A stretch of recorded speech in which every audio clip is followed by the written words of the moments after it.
Now, the best way to understand how technology is impacting us is by looking at chess.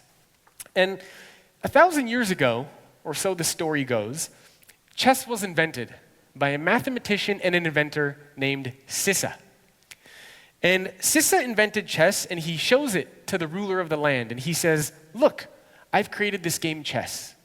And the ruler of the land, the king, looks at it and he says, wow, this is amazing. I want to give you a reward. You can pick anything you want. Anything you want at all. I'll build you a huge palace. I'll give you horses, camels. You pick anything you want, it's yours. And Sissa thought about it for a minute, and he said, okay, here's what I want. I want you to take 1 grain of rice and put it on the first square of the chessboard. I want you to take 2 grains of rice and put it on the second square. And keep doubling it from the first square all the way until you get to the end. So 64 squares. So 1, 2, 4, 8, 16, 32. Double it until you get all the way to the end. And the king thought about it for a little bit, and he said, that's it? That's all you want? I can give you anything in the entire world, and you just want some rice? And Sissa says, yep, that's all I want. Just give me some rice.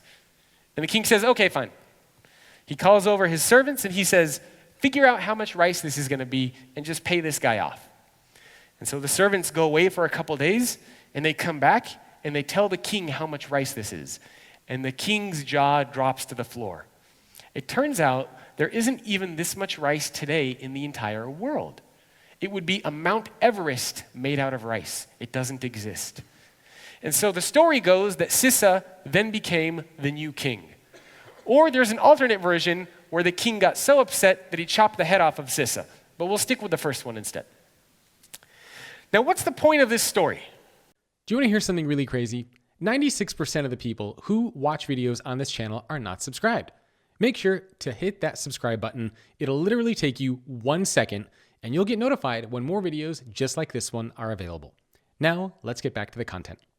The point of this story is that when you get to the second half of the square, the second half of the chessboard, the growth becomes exponential.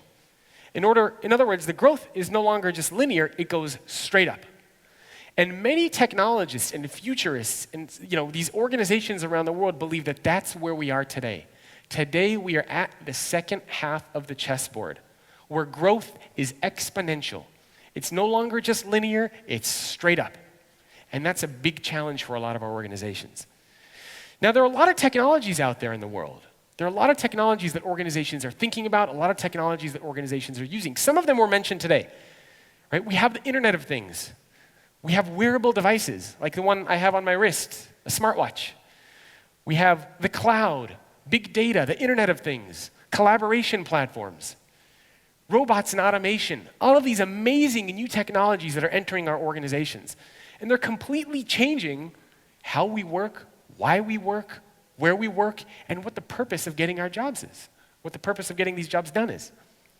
Now, here's an interesting chart that was put out not too long ago, which looks at how data is growing. And some of you might not be able to read it in the back, but afterwards I'll be here for a bit and I'm happy to talk about it with you.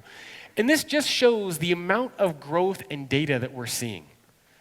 To give you some perspective, in 2011, the entire world created around 1.8 zettabytes. That is equivalent to everybody in the entire world getting 200 million high-definition MRI scans every day.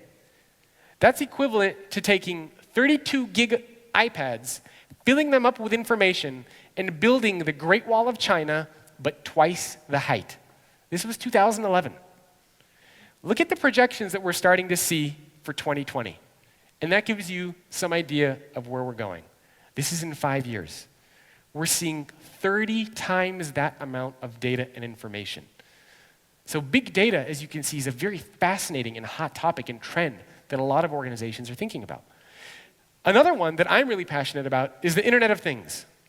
I love the Internet of Things because, like I said, I have a smartwatch, I have other products that connect to each other and talk to each other. And this is some of the projections that we're starting to see. Right? By 2020, around 50 billion connected devices around the world. And these are conservative numbers. Other numbers say that this is going to be 100 billion, 200 billion. So the Internet of Things is another piece of technology that we're seeing that's really impacting our organizations. Now, just to give you something fun to think about, here's something that a company called Libelium created, and it's called a smart world. And it gives you an idea of how the Internet of Things comes into play in our world and how we live. And I think this is something that we're going to see everywhere, 5, 10, 15, 20 years down the road. Right? Sensors put in everything that can automate and manage and control everything about how we work, how we live. If you want to get really thinking about the future, there is a company or website called 2045.com that's already thinking about creating human avatars within the next 25 years. That's crazy. So this just gives you some perspective and idea of how fast technology is changing. I mean, we're talking about creating a human brain in the next 20, 25 years. So technology is really changing fast. And we're already starting to see this happen within our organizations. Now, the next big trend that we're seeing, part of technology, is around robots and automation. And we already start to see this in our personal lives. Right? When you go to the bank now, you go to a machine. When you go to check out groceries, you go to a machine. When you go to the airport to check in for your flight, you go to a machine. So we're starting to see robots and automation impact our lives more and more and more. Now I just want to show you or walk you through what some of these things are. The one on the top right, it's an exoskeleton. It's something that workers can wear to lift 10 times the amount of weight. The top left, this is what Amazon and a lot of organizations that have big warehouses are using.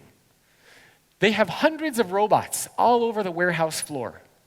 And these robots use sensors, and they move around the warehouse, they pick up the shelf, they bring it to a person, the person takes out what they need, puts it in a box, and ships it to you. Right? So robots are already everywhere. The bottom left, we're seeing a robot that's already being used in manufacturing to assemble parts and to put things together. And they have these really weird-looking human eyes. In the bottom right, we're starting to see robots that are already being used in restaurants to cook your food. I was at an airport not too long ago. I went to a restaurant, I sat down, there was no human. I ordered my food on an iPad, and the only time I even saw a person was when they just brought the food out. I paid through the iPad, everything is done through the iPad.